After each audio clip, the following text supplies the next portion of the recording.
Astaghfirullah. Baik, kita lanjutkan kajian kita membahas tafsir dari surah Al-Baqarah dan masih masuk pada ayat ke-54. A'udzubillahi minasyaitonirrajim. Bismillahirrahmanirrahim. Wa idh atayna Musal kitaba wal furqana la'allakum tahtadun. Wa idh qala Musa liqaumihi ya qaumi innakum zalamtum anfusakum bittikhadikumul ijla fatubu ila bari'ikum faqtulu anfusakum dzalikum khairul lakum inda bari'ikum fataba 'alaikum innahu huwat tawwabur rahim. Wa idh qultum ya Musa lan nu'mina laka hatta narallaha jahra fa akhadhatkumus sa'iqatu wa antum tanzurun thumma ba'atsnakum min ba'di mautikum la'allakum tashkurun. Kemarin kita sudah sampai di sini. Secara global saya ulas kembali bahwa di antara nikmat Allah Subhanahu wa taala yang Allah anugerahkan kepada Bani Israel adalah diberikannya Taurat kepada mereka. Wa idh atayna Musal kitab, dan ingatlah ketika kami memberikan kepada Musa al-kitab, maksudnya Taurat. Wal furqan, dan yang dimaksud furqan di sini adalah mukjizat yang banyak yang Allah anugerahkan kepada Nabi Musa. Dan mukjizat itu disaksikan Bani Israel. Tetapi Allah berkehendak dengan Taurat dan mukjizat itu la'allakum tahtadun, agar kalian memperoleh petunjuk. Sebaliknya Bani Israel justru tidak mengambil petunjuk dari Taurat dan juga dari mukjizat yang Allah anugerahkan kepada mereka. Salah satu bentuknya adalah ketika mereka melakukan kesyirikan dengan menyembah patung anak sapi Samiri. Dan Allah Subhanahu wa taala katakan, wa idz qala Musa liqaumihi ya qaumi innakum zalamtum anfusakum bittikhadikumul ijla. Dan ingatlah ketika Musa berkata kepada kaumnya, wahai kaumku, kamu benar-benar telah menzalimi, maksudnya melakukan kesyirikan, karena tidak ada zalim yang lebih besar melebihi kesyirikan.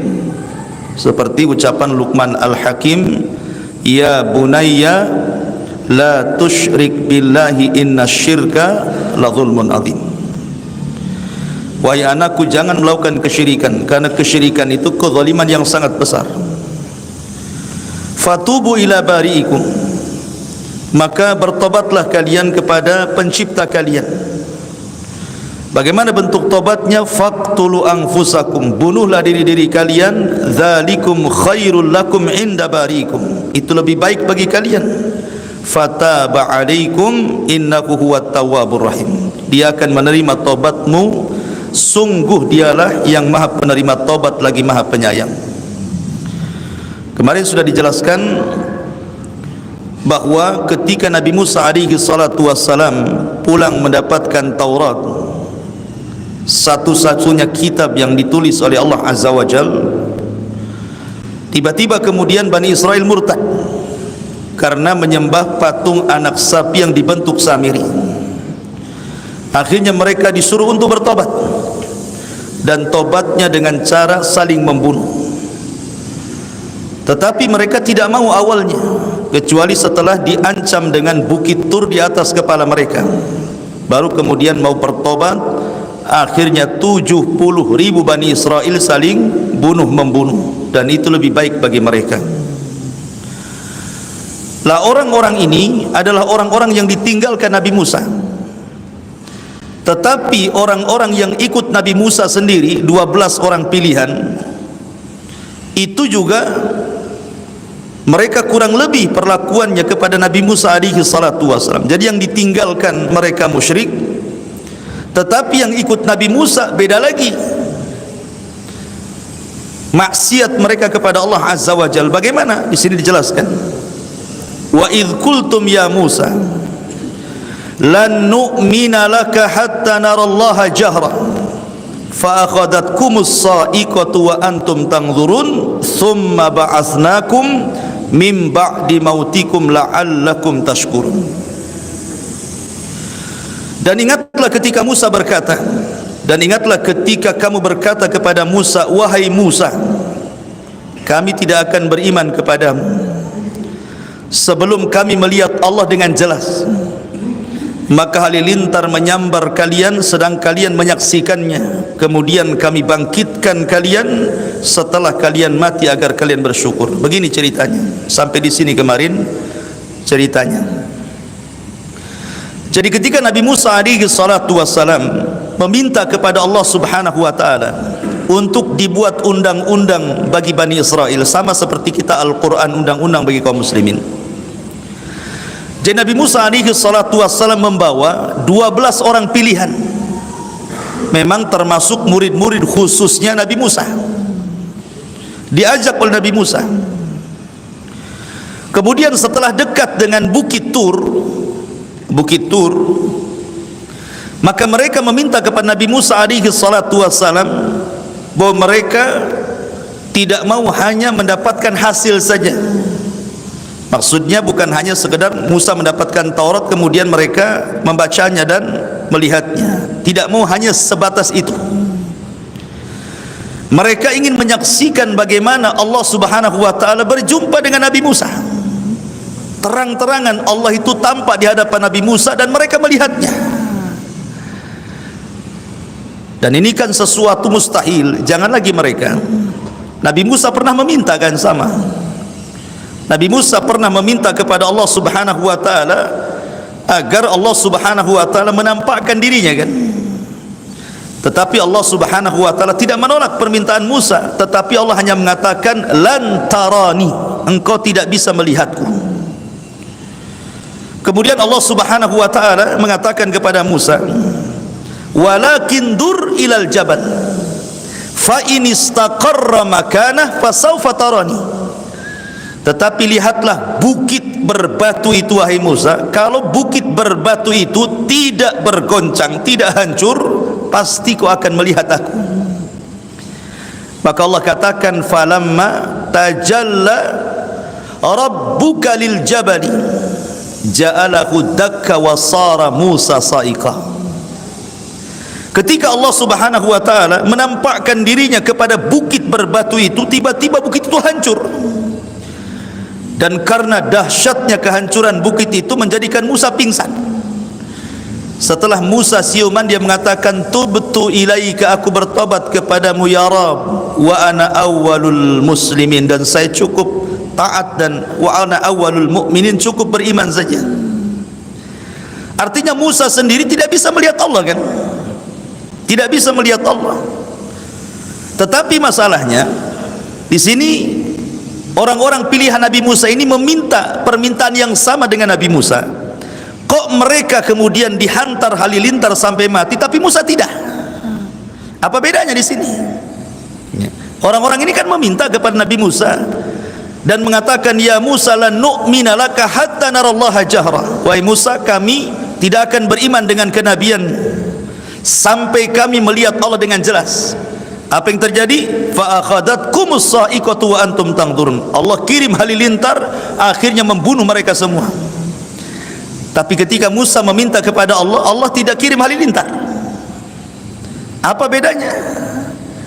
Bedanya kalau orang ini, orang-orang pilihan Nabi Musa ini meminta kepada Musa untuk melihat Allah dengan jelas karena mereka inat. Mereka tidak ada niat baik.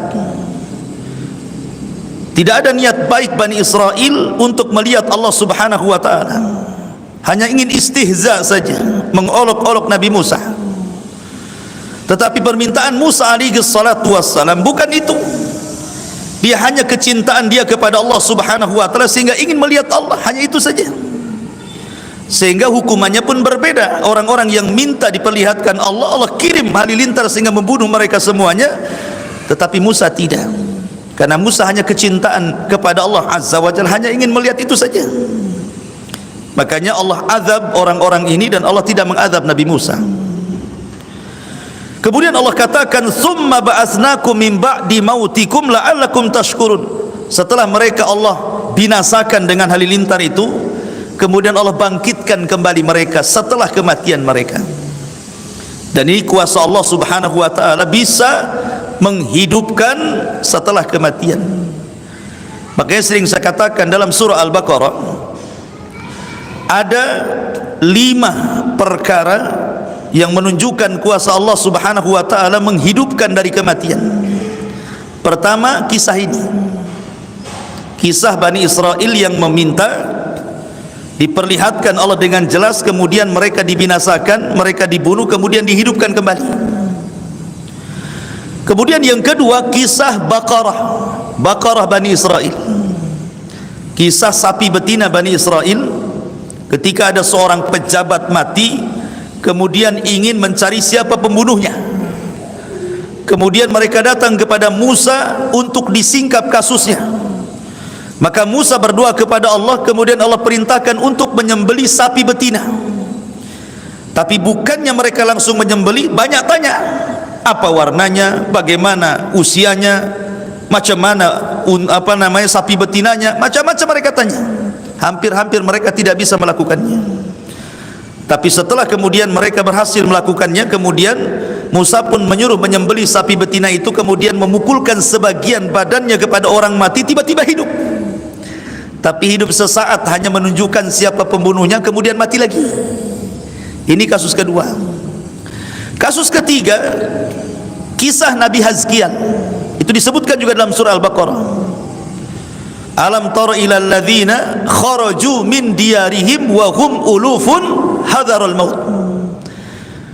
Ketika Bani Israel ditimpa taun, semacam wabah, mungkin kalau sekarang corona lah ya, banyak orang mati, sampai Allah membahasakan dengan kalimat uluf. Uluf itu bukan alfun, tapi uluf itu lebih banyak daripada alf. Alf itu 1000, ini ribuan yang mati. Kemudian yang selamat, mereka keluar dari negeri yang terkena wabah itu. Padahal Nabi SAW mengatakan, apabila dalam sebuah daerah terjangkit wabah, yang di dalam jangan keluar, kan begitu ya, dan di luar jangan ke dalam. Bani Israel ini keluar mereka karena takut terkena wabah. Rupanya mereka keluar ke sebuah padang, di situ malaikat maut sudah menunggunya. Tidak mati kena taun, mati pula kena malakul maut.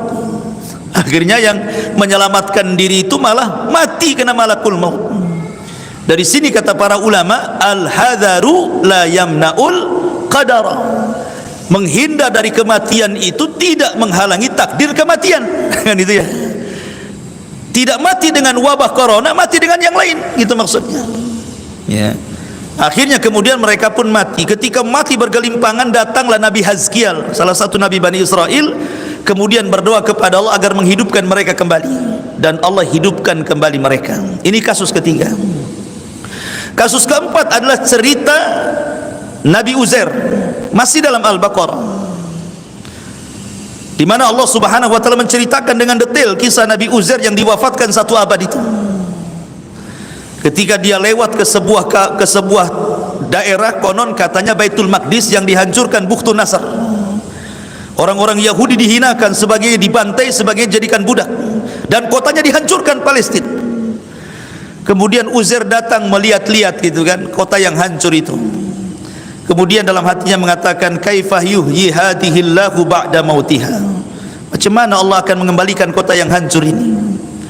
Akhirnya kemudian Uzair pun ditidurkan 100 tahun 1 abad. Yang ingin saya ceritakan, Uzair itu membawa makanan dan juga menunggang keledai. Keledainya ditambatkan, makanannya ditaruh di sebelahnya. Ketika 1 abad dia bangun, makanannya tidak berubah sama sekali, lam yatasannah, tidak berubah.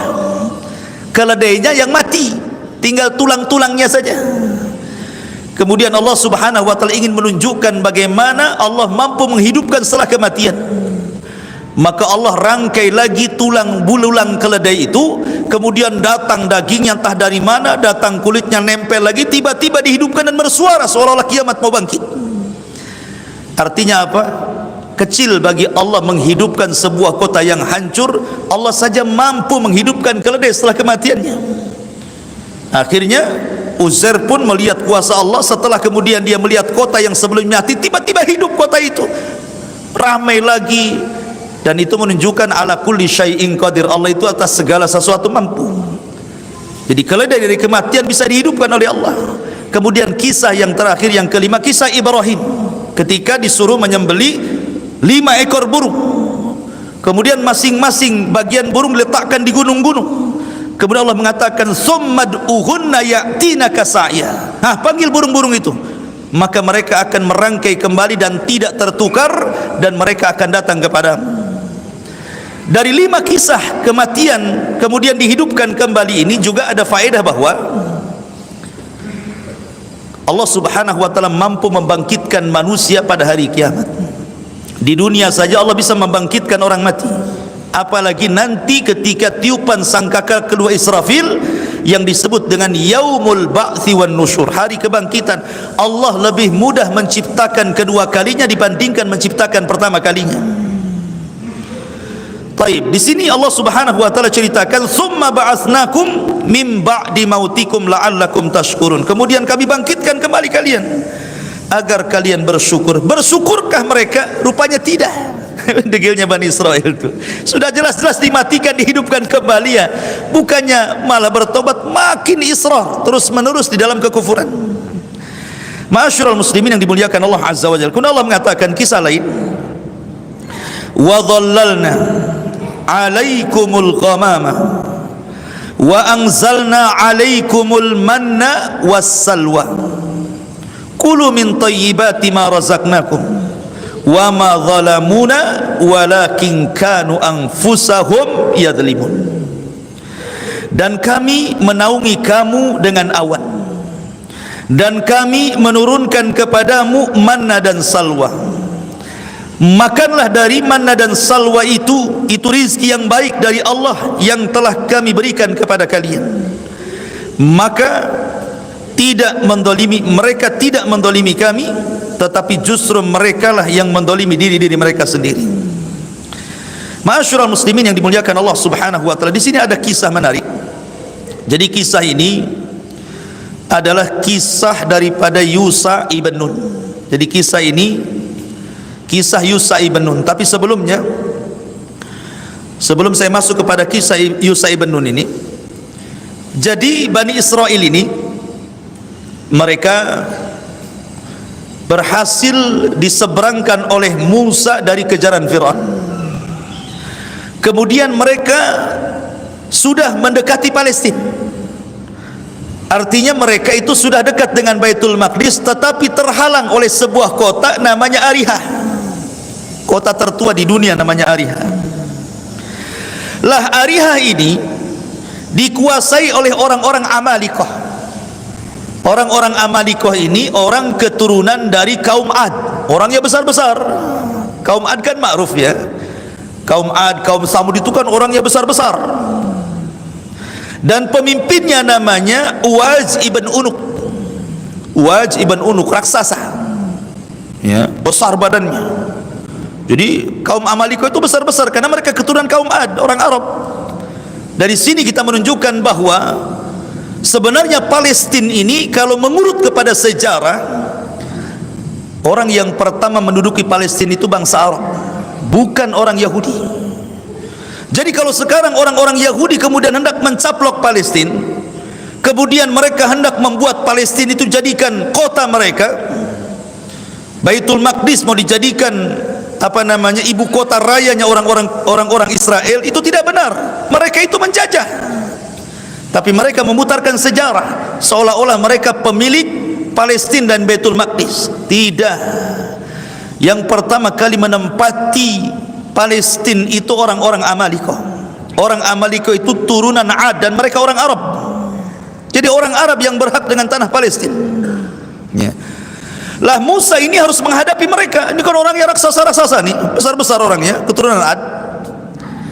Lah di situ melihat pasukan Musa banyak juga, orang-orang Amalika, orang-orang Jababirah ini ya sedikit ciut juga sebenarnya. Sama-sama takut gitu. Jadi orang Amalika juga takut sama Musa dan Bani Israel. Bani Israel pun takut sama mereka. Ya.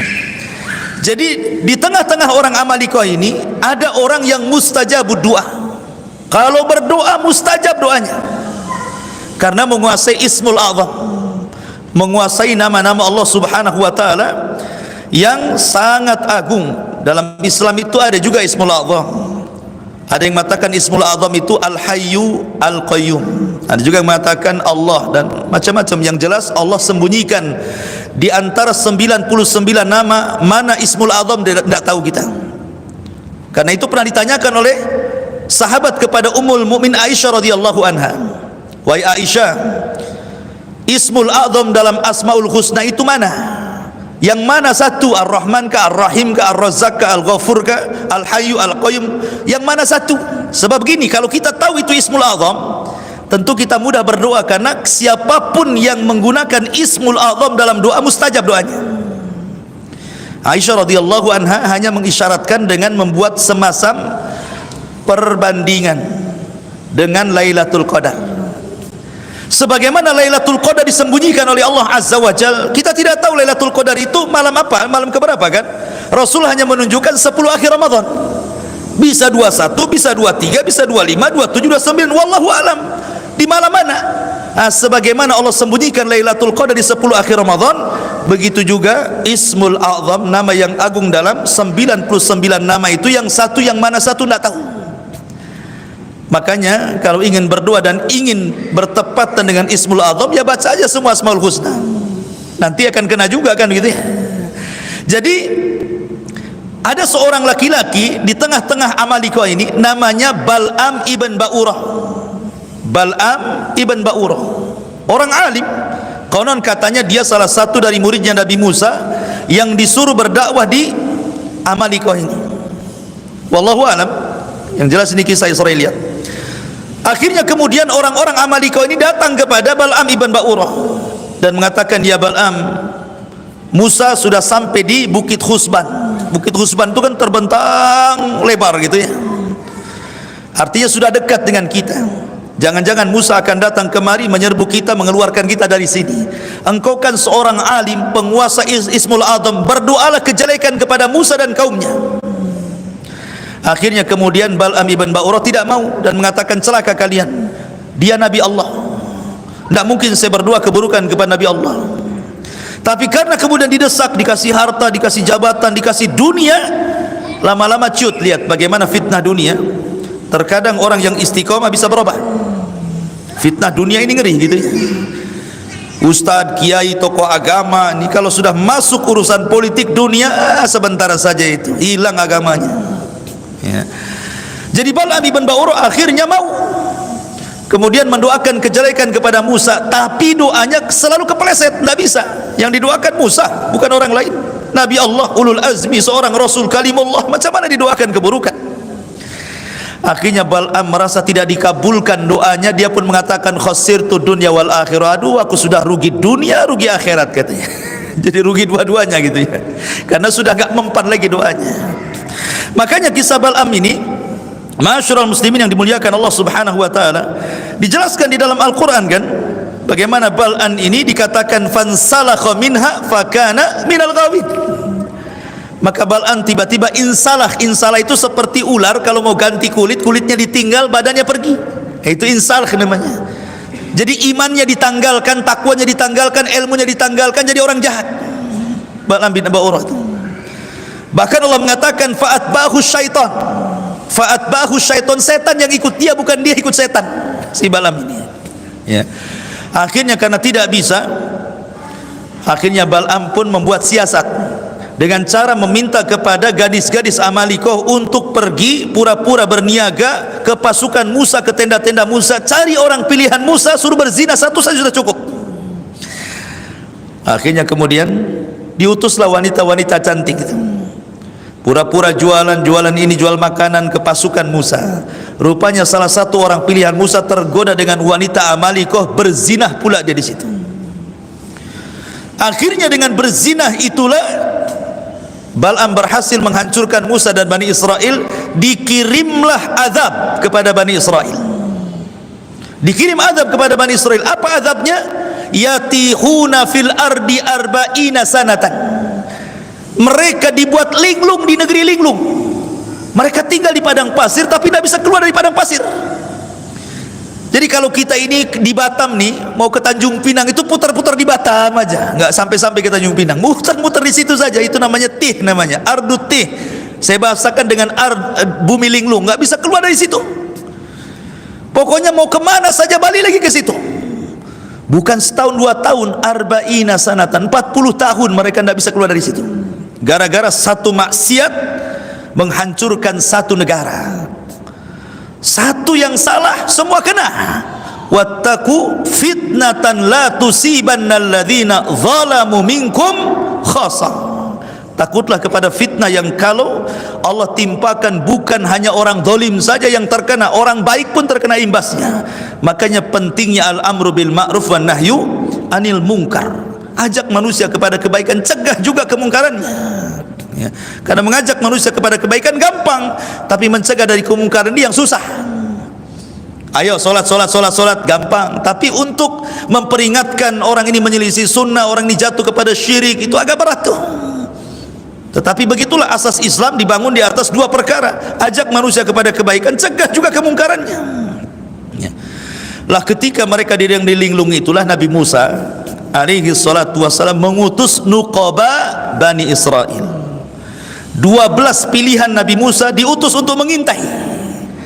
Lah salah satu yang terlibat dalam pengintaian itu adalah Yusa ibn Nun. Nah, di sini ceritanya dimulai. Salah satu dari orang pilihan itu adalah Yusa ibn Nun. Rupanya ma'asyiral muslimin yang dimuliakan Allah Azza wa Jalla, setelah diutus oleh Musa untuk mengintai kekuatan orang-orang Amalikoh yang berada di negeri Ariha itu, ketika melihat kaum yang gede-gede badannya, raksasa-raksasa gitu ya, kemudian yang 12 ini pulang.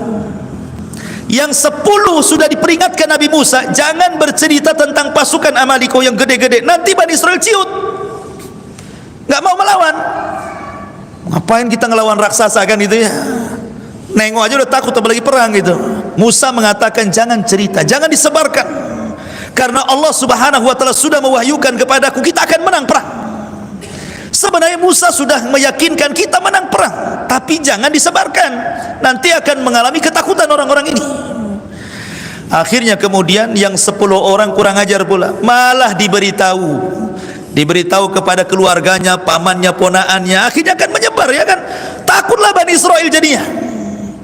Hanya 2 orang yang disebutkan dalam sejarah Bani Israel. Pertama Yusa ibn Nun, dia betul-betul nurut apa kata Nabi Musa, tidak menyebarkan ya. Yusa ibn Nun. Kemudian yang satunya namanya siapa lupa, pokoknya salah satunya Yusa ibn Nun, dan satu lagi, dua-duanya tidak mau bercerita. Dan ini Allah subhanahu wa ta'ala firmankan, qala rajulani minal ladina yakhafuna an'amallahu alaihima. Berkata 2 orang yang tidak menyebarkan itu, Yusa ibn Nun dan juga satunya Kalib ibn Yufanna, ya, namanya Kalib ibn Yufanna dan Yusa ibn Nun. Qala rajulani, berkata 2 orang, minal ladina yakhafuna, keduanya orang-orang yang takut. Ada yang mengatakan takut kepada orang-orang Amalikoh sehingga menyembunyikan, karena Musa jangan disebarkan kasus mereka, kisah-kisah mereka, nanti Bani Israel takut. Udkhulu alaihimul bab fa idza dakhaltumuhu fa innakum ghalibun. Maka Musa mengatakan, nanti kau bisa menyerang mereka dari arah pintunya, dan kalau kalian masuk ke negeri mereka kalian akan menang. Wa 'alallahi fatawakkalu in kuntum mu'minin. Maka kepada Allah bertawakal kalau kalian benar-benar beriman. Artinya Musa sudah menjanjikan kita akan menang. Tapi yang 10 orang ini malah disebar-sebar ke sana kemari. Lah sebab itulah ketika Musa mengajak mereka berperang, apa kata mereka? Mereka mengatakan idhab anta wa rabbuka faqatila innaha huna qaidun. Hei Musa, kami sudah tahu orang-orang Amaliko seperti apa, badannya gede-gede. Kalau engkau ingin perang, silahkan berangkat, ajak Tuhanmu perang berdua, kami duduk-duduk nonton siapa yang menang siapa yang kalah, katanya. Lihat Bani Israel kan, karena sudah tahu kekuatannya. Jadi mereka minta kepada Nabi Musa, kalau kau mau perang ajak kami perang. Enggak. Nah, kau perang sana berdua, ajak Tuhanmu, kami duduk-duduk kita nonton. Nanti siapa yang kalah, siapa yang menang, nanti kita akan bergerak, katanya. La haula wala quwata illa billah. Bani Israel seperti itu sikap mereka kepada nabinya. Makanya akhirnya Nabi Musa alaihi salatu wassalam tidak bisa merebutkan kota itu, sampai akhirnya Musa pun wafat di negeri itu, Harun juga wafat di negeri itu. Dan sebelum wafat itulah Musa berpesan kepada Yusha ibn Nun, karena dia di antara dua orang yang nurut kepada Nabi Musa. Dan Yusha ibn Nun adalah salah satu di Quran, memang tidak banyak diceritakan, hanya dalam satu ayat Yusha ibn Nun itu, ketika Allah Subhanahu wa taala mengatakan wa idz qala Musa li fatahu, ketika Musa berkata kepada pembantunya ketika hendak mencari Khidir.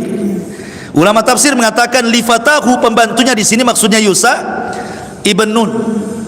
Adapun nasabnya ada yang mengatakan Yusha ibn Nun ibn Ifraim ibn Yusuf ibn Yaqub ibn Ishaq ibn Khalil ibn Ibrahim, Khalilullah Ibrahim alaihi salatu wassalam. Jadi dia Yusha, putra Nun, putra Ifraim, putra Nabi Yusuf, putra Yaqub, putra Ishaq, putra Khalilullah Ibrahim. Ini satu riwayat. Ada yang mengatakan dia adalah anak saudari daripada Nabi Musa. Jadi dia yang diwasiati oleh Musa sepeninggalnya serbu orang-orang Amalikoh itu, bunuh raja-rajanya. Makanya kemudian yang berhasil membukakan Palestina itu, Baitul Maqdis, adalah Yusha ibn Nun, bukan Nabi Musa, karena Musa sudah meninggal di Arduti.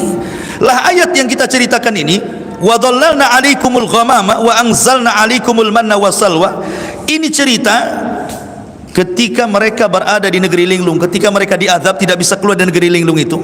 Bayangkan padang pasir, ikhwan. Padang pasir itu tidak ada satu tumbuhan hidup, burung pun tidak ada lewat di situ, kemudian air pun tidak ada, apa yang dimakan, apa yang diminum. Mereka juga tidak bisa bernaung di sebuah pohon, mereka kepanasan. Akhirnya kemudian mereka mengatakan kepada Musa alaihi salatu wassalam, aina ta'am ya Musa, di mana makanan wahai Musa, kita tidak ada makanan, ya. Maka kemudian Allah Subhanahu wa taala memberikan kepada mereka makanan yang namanya manna dan salwa. Apa itu manna? Manna itu ditumbuhkan satu pohon, ya. Kemudian ada buahnya, dan buah itu mengeluarkan air dan rasanya sama dengan madu. Adapun salwa itu burung. Jadi Allah Subhanahu wa taala kirim burung banyak-banyak dan mudah ditangkap, ya, mudah ditangkap, disembelih, kemudian mereka makan, dibakar, ya. Jadi setiap hari seperti itu. Jadi kalau mereka makan kapan saja, mau siang, mau pagi, mau sore, mau malam, tinggal metik, tinggal nangkap burung, tidak perlu dijerat gitu ya, tinggal disembelih, dibakar, dimakan.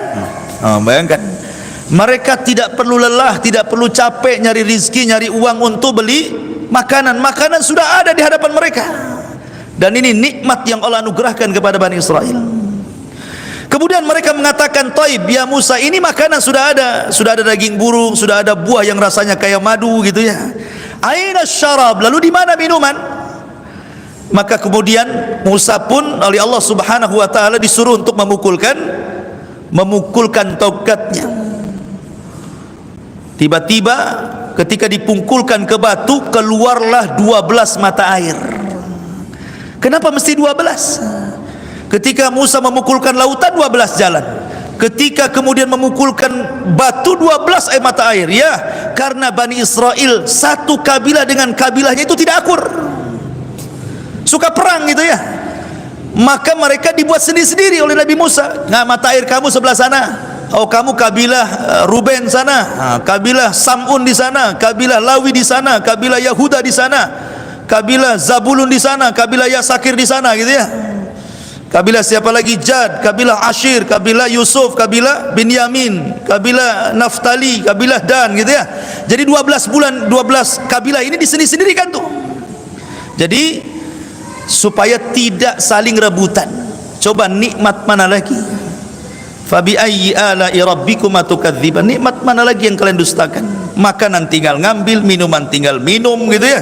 Itu nikmat Allah. Makanya Allah Subhanahu wa taala kemudian menjelaskan bagaimana itu nikmat besar. Kemudian mereka mengatakan, ya Musa, ainal ghamam? Kita ini enggak ada rumah, enggak ada tenda. Ini matahari terik panas ini katanya. Gimana caranya supaya kita tidak panas? Permintaan Bani Israel ini aneh-aneh. Maka Musa meminta kepada Allah untuk dinaungi. Fadhallalna alaikumul ghamam. Datang awan. Akhirnya mereka sudah tidak panas lagi. Dengan adanya awan, matahari di balik awan, dah enggak panas sudah. Walaupun tidak ada rumah, tidak panas. Sudah dikasih makan, dikasih minuman, dikasih naungan, mereka masih tanya, aina saub, di mana pakaian kami? Pakai ini aja katanya. Subhanallah, Bani Israel minta semua sama Nabi Musa, diberi. Akhirnya turun pakaian itu tidak pernah usang, tidak pernah robek. Ya, kalau kecil besar sendiri. Pokoknya nikmat luar biasa ya, yang Allah Subhanahu wa taala anugerahkan kepada mereka.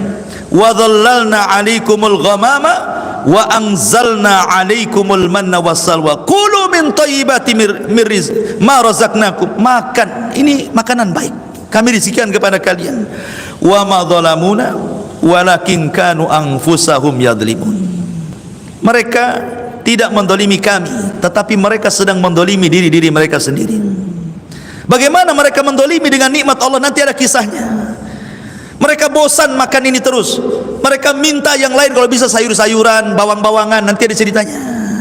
Tetapi yang jelas bahwa nikmat Allah berikan kepada mereka, tapi mereka kaum yang suka mendolimi diri mereka, tidak bersyukur akan nikmat Allah Azza wa Jalla. Kemudian Allah Subhanahu wa taala berkisah dengan yang lain. Wa idh qulna dkhulu hadhil qaryah. Ini kita masuk kepada kisah Yusha ibn Nun tadi. Wa idh qulna dkhulu hadhil qaryah fakulu minha haitsu syi'tum ragada wadkhulul baba sujjadan wa qulu hittatun naghfir lakum khatayakum wa sanazidul muhsinin.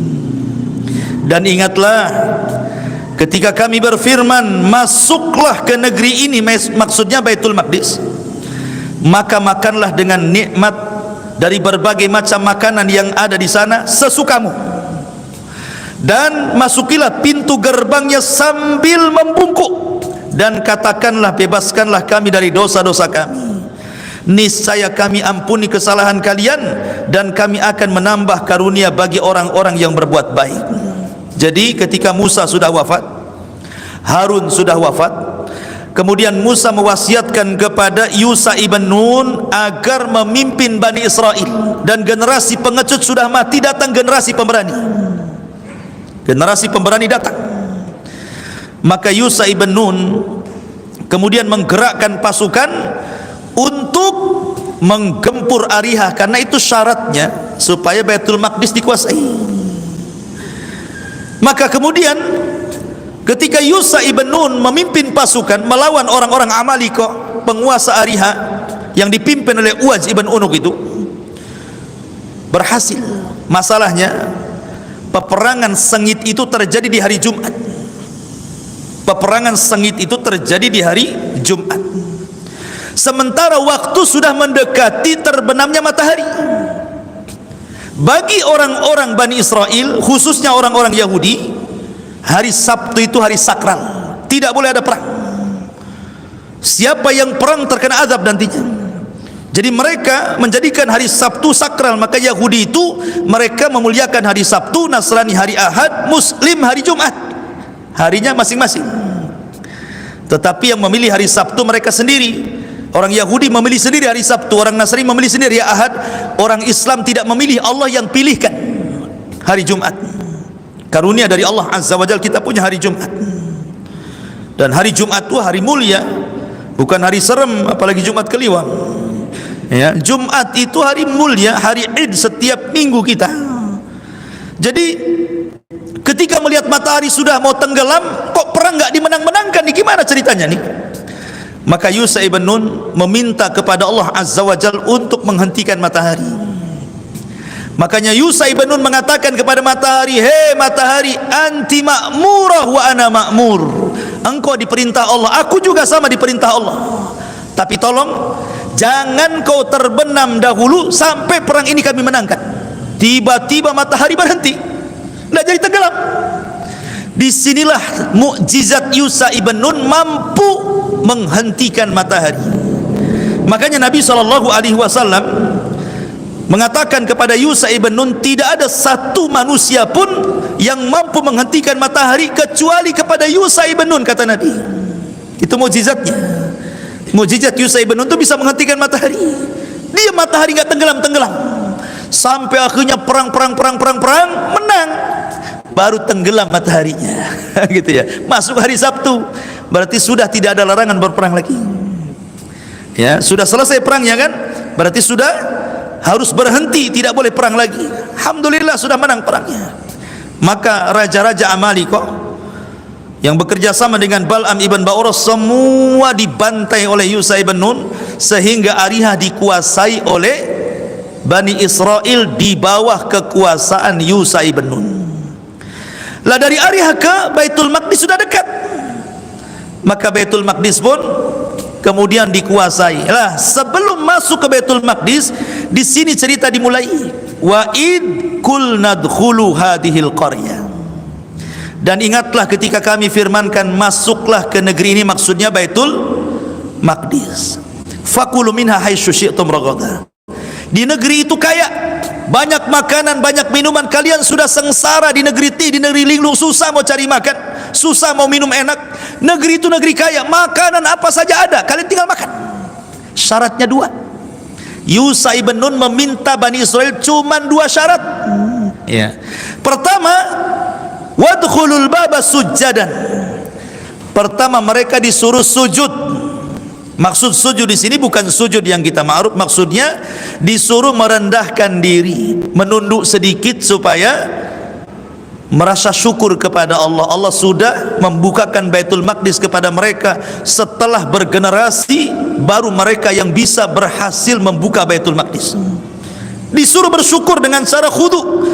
Sujud itu artinya khudu, merendahkan diri kepada Allah, bersyukur kepada Allah Azza wa Jalla. Dari sini perbuatan, disuruh untuk melakukan sujud, ini perbuatan. Yang kedua, perkataan, wa qulu hittatun, dan katakanlah hittah. Hittah itu artinya, ya Allah ampuni dosa-dosa kami. Allahumma khutta lana khatayana, ya Allah ampunilah dosa-dosa kami. Tapi dua-duanya ditentang oleh Bani Israel. Pertama disuruh sujud, nunduk tidak mau, malah mereka berbalik, berjalan nungging. Kurang ajar enggak tuh? Kata Yusha ibn Nun, suruh nunduk malah berbalik, nungging pula dia ke belakang. Satu. Yang kedua, disuruh membaca hittah, malah mereka mengganti hintah. Hintah itu artinya gandum. Maksudnya hintah itu perkataan, ya Allah beri makan kami. Disuruh mengucap ya Allah ampuni dosa kami, malah diganti ya Allah beri makan kami.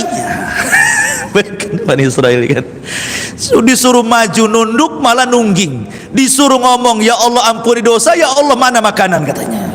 Itulah Bani Israel. Makanya Allah mengatakan naghfir lakum khotoyakum wa sanazil. Kalau kalian melakukan dua syarat ini, kami akan ampun dosa kalian, kami tambah kebaikan kalian. Tapi Bani Israel ini memang kurang ajar ya. Sudah Baitul Maqdis, capek-capek mereka mengalahkan Ariha dengan Amalikohnya, kemudian membebaskan Baitul Maqdis dengan mudah.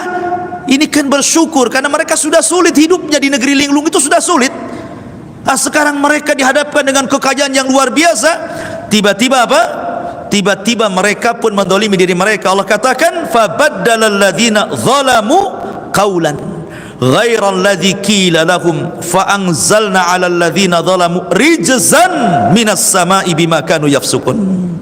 Lalu orang-orang yang zalim menggantikan perintah dengan perintah lain. Disuruh hittah dibaca hintah, disuruh ya Allah ampuni dosaku malah ya Allah mana makanan. Makanya fa anzalna 'alal ladzina zalamu, Allah turunkan kepada orang-orang yang berbuat zalim rijzan, maksudnya azab. Minas sama, Allah turunkan dari langit azab. Apa azabnya? Seketika Allah kirim penyakit taun, Allah sebar wabah taun, 70.000 mati.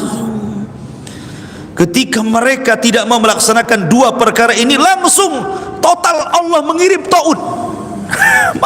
Mati semua bergelimpangan 70.000 orang tuh.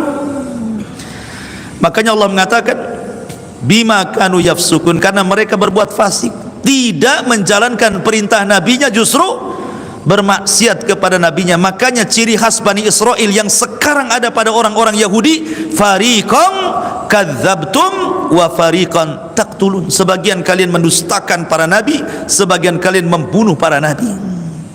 Karena ribuan Bani Israel banyak membunuh ribuan para nabi, mendustakan syariatnya seperti kasus ini. Ya, ma'asyiral muslimin yang dimuliakan Allah Subhanahu wa taala. Kemudian pada ayat 60-nya balik lagi cerita kepada negeri linglung.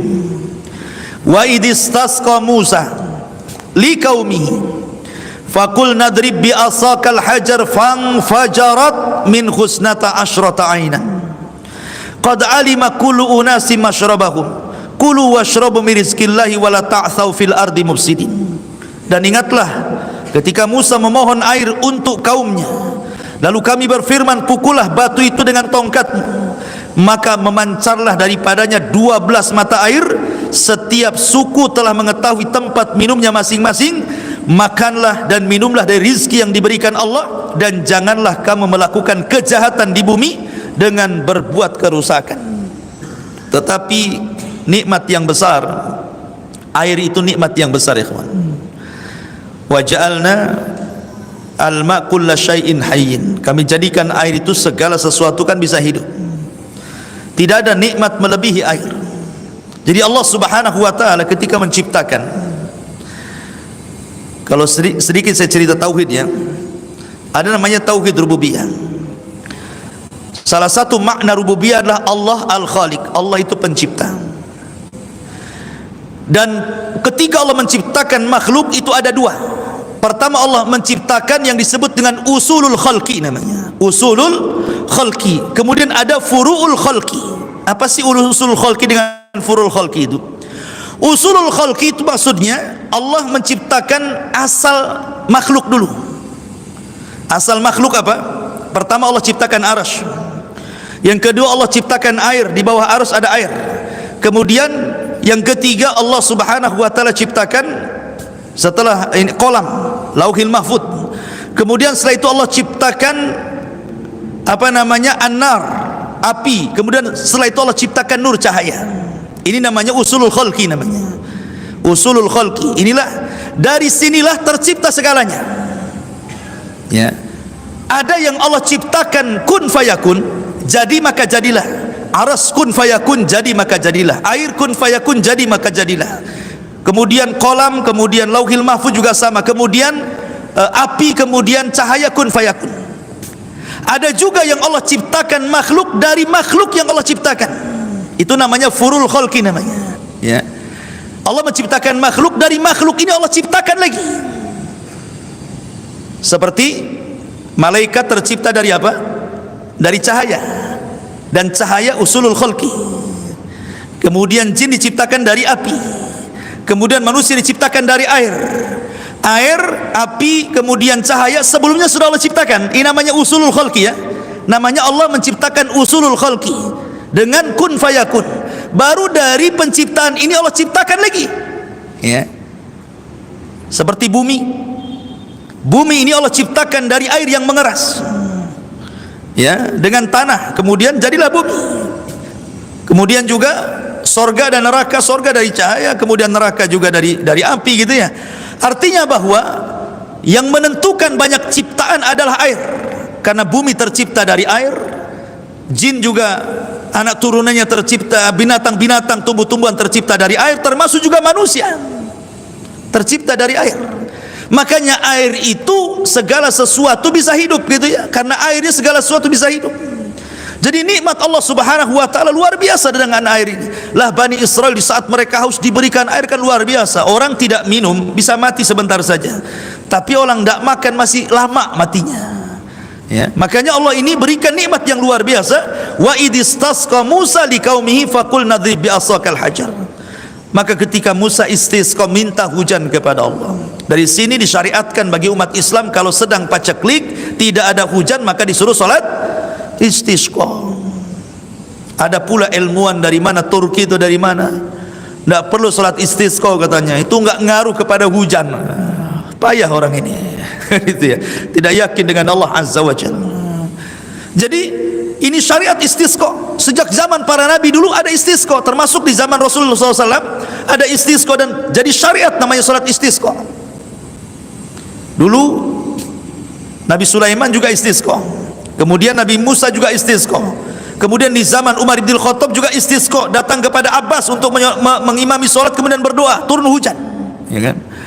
Maka Bani Israel meminta air kepada Nabi Musa, maka Musa memperlihatkan mukjizatnya. Bayangkan mata mereka melihat bagaimana Musa memukulkan batu tiba-tiba keluar air, dan itu nikmat dari Allah, mereka diberikan nabi yang luar biasa.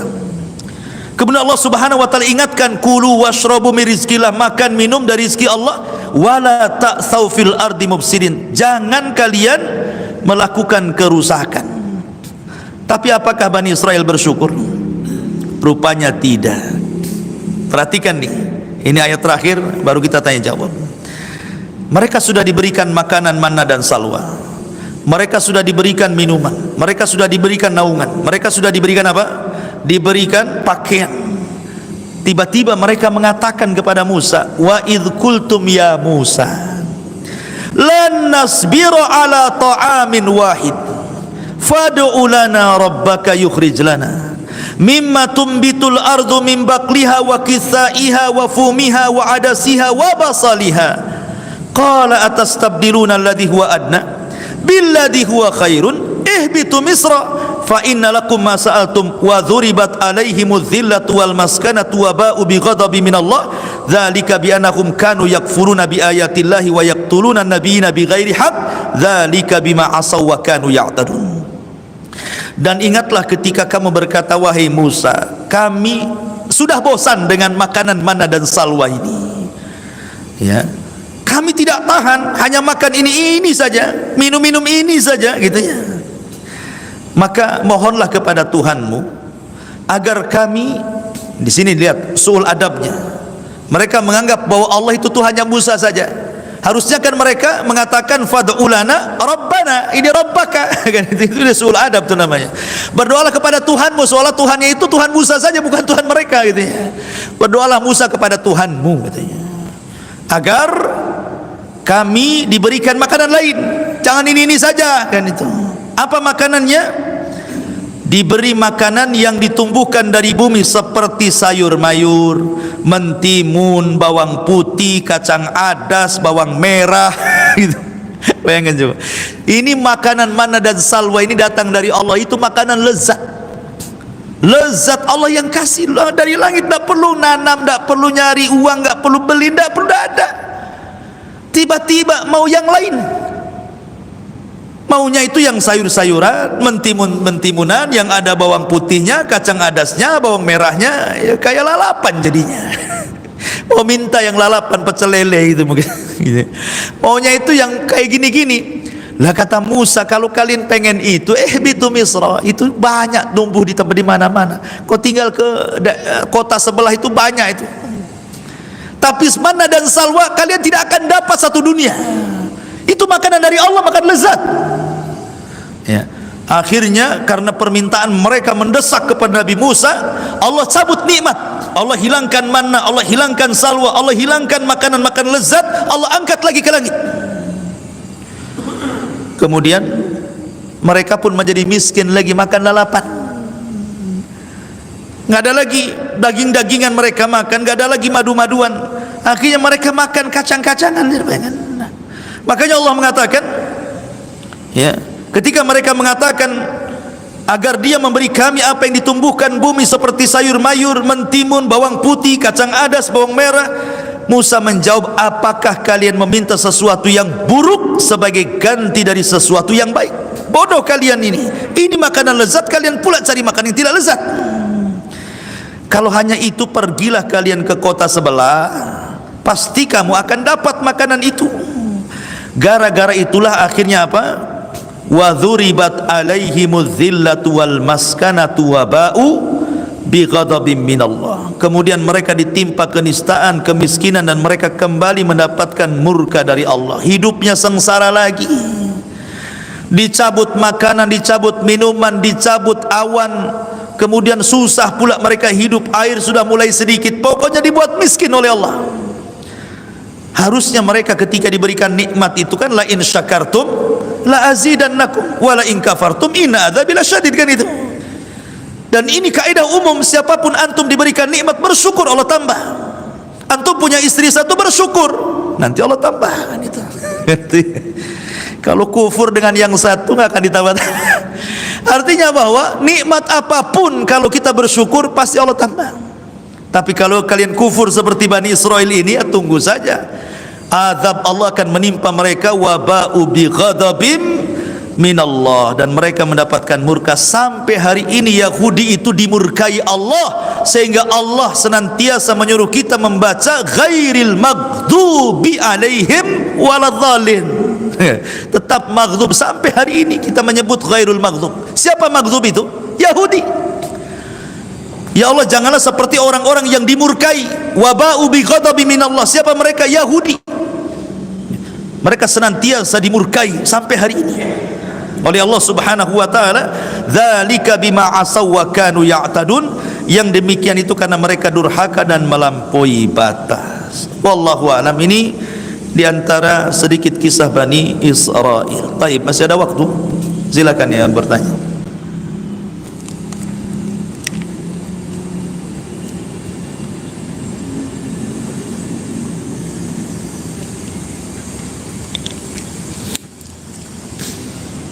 Enggak ada? Alhamdulillah. Ya. Waalaikumsalam.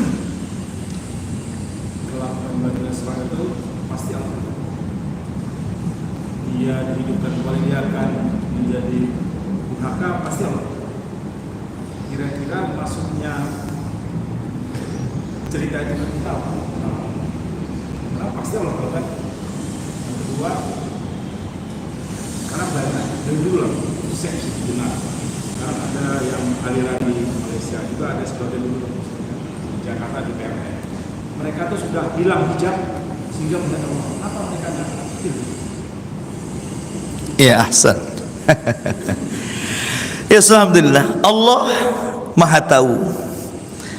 Salah satu keimanan kita dengan qada wal qadar, termasuk arkan al qada wal qadar namanya, rukun kita beriman kepada takdir. Pertama, Allah itu alim, mengetahui. Kemudian sebagian pengetahuannya Allah catat, itu yang kedua, di Lauhil Mahfuz. Kemudian yang dicatat, yang ketiga, Allah ciptakan apa yang dicatatnya. Kemudian yang keempat, ketika Allah menciptakan tidak lepas dari kehendaknya. Itu namanya arkan qada wal qadar. Allah mengetahui, setelah Allah mengetahui, Allah catat sebagian ilmunya, tidak semuanya di Lauhil Mahfuz. Kemudian Allah ciptakan apa yang dicatatnya. Ketika menciptakan itu atas kehendak Allah. Allah Maha tahu yang telah, yang sedang, dan yang akan datang. Dan Allah Maha tahu kepada sesuatu yang mustahil terjadi. Kalau terjadi Allah tahu. Itu yang keempat. Yang pertama, Allah Maha tahu kepada yang telah terjadi, satu.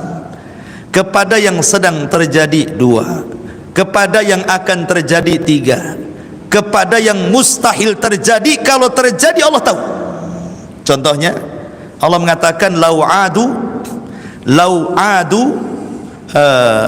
apa namanya, kalau mereka kembali ke dunia, la'adu limanuhu anhu, la'adu limanuhu anhu. Kalau orang-orang kafir yang masuk neraka itu dikembalikan ke dunia, niscaya mereka akan melakukan kekafiran lagi. Orang dibangkitkan dari neraka ke bumi kan mustahil. Mana bisa orang masuk neraka dikebumikan lagi? Ya tidak mungkinlah dikekalkan di neraka. Tapi kalau seandainya Allah ciptakan lagi bumi, kemudian orang yang ahli neraka dari orang kafir itu dikembalikan lagi ke bumi, pasti kufur lagi. Gitu maksudnya. Itu artinya Allah Maha tahu sesuatu yang mustahil terjadi, kalau terjadi Allah tahu. Nah, gitu maksudnya. Jadi ini namanya arkan al-qada wal qadar. Allah tahu. Makanya Allah Subhanahu wa taala itu menciptakan al-makruh, sesuatu yang buruk. Allah juga menciptakan al-khair, sesuatu yang baik. Supaya apa? Menjadi ibtila. Ibtila itu ujian bagi manusia. Tidak ada sesuatu yang Allah ciptakan baik yang baik atau yang buruk kecuali ada hikmah di baliknya. Kenapa Allah ciptakan iblis? Kenapa Allah ciptakan Abu Jahal? Kenapa Allah ciptakan Fir'aun? Ada hikmah di situ, ada ibtila namanya ya. Kita untuk ujian. Ada seseorang yang melihat kura-kura. Dia bertanya, ya buat apa Allah ciptakan kura-kura kayak gini? Ya. Akhirnya kemudian setelah ngomong begitu, digigit dia sama kura-kura. Kemudian tetanus, hampir diamputasi. Datang ke dokter. Kemudian kata dokter, ini harus dipotong, ini racunnya sudah nyebar kemana-mana. Tapi kalau ingin kau selamat, nggak diamputasi, ada obatnya. Obatnya apa dok? Ayo kita cari binatang, kau makan dagingnya, mudah-mudahan itu bisa menghilangkan virusnya. Dicarilah, rupanya ketemu dengan kura-kura yang menggigitnya. Ini obatnya katanya. Ini obatmu di sini katanya. Tangkap dia, sembelih dia, makan. Itu nanti ada macam-macam bakteri yang bisa matikan itu. Baru dia ngomong, untuk apa lo ciptakan ini? Tahu-tahu dia pula obatnya dari situ. Dia baru tahu kan? Rupanya itu jawabannya. Di situ jawabannya. Terkadang kita kepatuk ular, rupanya tadi bisa ular pula kita ini. Contoh corona. Itu juga vaksin itu dari virus juga, dari corona juga kan, untuk mengobati coronanya itu. Artinya nggak jauh-jauh obatnya juga di situ. Jangan bilang ini kenapa Allah ciptakan ini, jangan bilang gitu. Karena ada hikmah di balik itu. Salah satu hikmahnya adalah ibtilah, untuk menguji manusia. Ya, kenapa ada setan? Kenapa ada Abu Jahal? Kalau tidak ada setan, tidak ada Abu Jahal, tidak ada Fir'aun, tidak ada surga, tidak ada neraka masalahnya. Makanya hanya untuk ibtila, ujian. Allah sudah tahu Bani Israel akan seperti itu, tapi kenapa Allah biarkan? Salah satunya untuk ibrah, karena Allah itu maha tahu. Tetapi ketika Bani Israel kemudian mereka itu akan kembali berbuat jahat, dimatikan kemudian balik lagi, itu bukan kehendak Allah, itu kehendak dirinya. Karena dia diberikan begini loh. Contoh ya, ini Abu Jahal dicatat kafir, mati kafir oleh Allah Azza wa Jalla, Lauhil Mahfuz. Allah catat. Kemudian Abu Jahal betul-betul kufur. Apakah Abu Jahal kufur karena ikut catatan? Bukan. Bukan dia kufur karena ikut catatan. Kalau dia kufur karena ikut catatan, Allah zalim. Allah mencatat Abu Jahal kufur, kemudian dia kufur, Allah masukkan neraka. Zalim Allah di situ. Ya kan? Bukan. Abu Jahal kufur bukan karena catatan. Abu Jahal kufur karena kehendak dia. Kemudian Allah catat. Itu maksudnya. Ya. Maka harus dipahami. Sebab kalau seandainya orang mengatakan bahwa dia kufur karena Allah sudah mencatat, seperti orang namanya LGBT, kapan lu tobat? Ya kan? Ini sudah takdir saya. Takdir saya enak saja. Nah, itu ngikut catatan namanya. Enggak. Kalau begitu Allah zalim jadinya kan? Dicatat suruh kafir, kemudian kafir masuk neraka. Enggak. Ingat bahwa salah satu rukun takdir saya ceritakan adalah adanya masyiah, kehendak. Manusia punya kehendak, Allah punya kehendak. Walaupun kehendak manusia tetap di bawah kehendak Allah, tapi manusia diberikan ikhtiar. Diberikan mata, diberikan telinga, diberikan otak, diberikan tangan, diberikan kaki. Kemudian Allah mengatakan wahadainahun najdain. Kami berikan kau dua pilihan. Ini masuk surga, ini masuk neraka. Kita bisa memilihnya kok. Kalau seandainya semua orang ikut catatan, kenapa nggak masuk surga semua, nggak masuk neraka semua? Ya, jadi kita ini punya pilihan. Sebagaimana di hadapan kita ada air, ada api. Coba kau pegang. Pasti semua megang api. Nggak mungkin megang air. Karena apa? Kehendak kita nggak mau ini panas kan gitu ya. Itu kalau nampak nerakanya. Nah karena neraka nggak nampak, surga nggak nampak, ya milih neraka orang nggak ada. Gitu. Intinya bahwa Allah sudah tahu Bani Israel seperti itu. Tapi ketika mereka sesat bukan karena Allah yang hendak sesat, menyesatkan mereka, tidak. Jangan seperti perkataan iblis, fabima agwaitani, karena engkau sudah menyesatkan aku. Siapa yang menyesatkan iblis? Dia sendiri yang mau sesat kok, malah menyalahkan Allah. Dia sendiri yang milih sesat. Nah, itu nanti kalau orang seperti itu kayak iblis itu tadi. Ya, makanya Bani Israel tersesat seperti itu ya karena kehendak mereka sendiri. Mereka sudah diturunkan Taurat, mata mereka melihat mukjizat, kok masih seperti itu. Kemudian yang kedua, ibarah bagi umat-umat sebelumnya, setelahnya, bahwa maksiat yang dilakukan umat setelahnya serta azab yang akan ditimpakan pun itu warisan dari umat terdahulu. Adapun tadi, kenapa sekarang orang-orang banyak yang meminta melihat Allah? Bahkan dulu di Batam ada orang bayar 500.000 bisa melihat Allah dengan lihat jolang ada airnya, masukkan ke ruangan, nanti di situ zikir apa-apa nanti nampak Allah di situ katanya. Ingat dulu kasusnya di Batam? Kan di Batam itu kasusnya itu. Tahun berapa tuh saya lupa tuh. 500.000 bisa melihat Allah. Oh, mantap tuh. Tangkap polisi. Jadi, tapi kenapa nggak disambar? Disinilah pertanyaannya. Kenapa tidak seperti Bani Israel? Fa akhadhathumus sa'iqatu wa antum tanzurun. Kenapa mereka tidak disambar halilintar, dimatikan saja? Karena Allah Subhanahu wa taala ketika mengutus Nabi sallallahu alaihi wasallam, di antara rahmat, wa ma arsalnaka illa rahmatan lil alamin, di antara rahmat diutusnya Nabi bagi orang-orang kafir, tidak diazab sebagaimana azab umat terdahulu. Itulah permintaannya. Jadi umat sekarang walaupun menentang Allah, menentang Nabinya, tidak akan diazab seperti umat yang dulu pernah diazab. Ya. Makanya kenapa diutusnya Nabi itu rahmat bagi semesta alam, bukan bagi umat Islam saja. Orang kafir pun merasakan rahmat itu, tapi mereka tidak sadar, bahkan mendustakan Nabi Allah Muhammad sallallahu alaihi wasallam. Itu masalahnya. Itu jawabannya, mungkin kurang lebih seperti itulah. Baik, cukup. Subhanakallahumma bihamdika asyhadu an la ilaha illa anta astaghfiruka wa atubu ilaik. Allahu ta'ala alam. Assalamualaikum warahmatullahi wabarakatuh.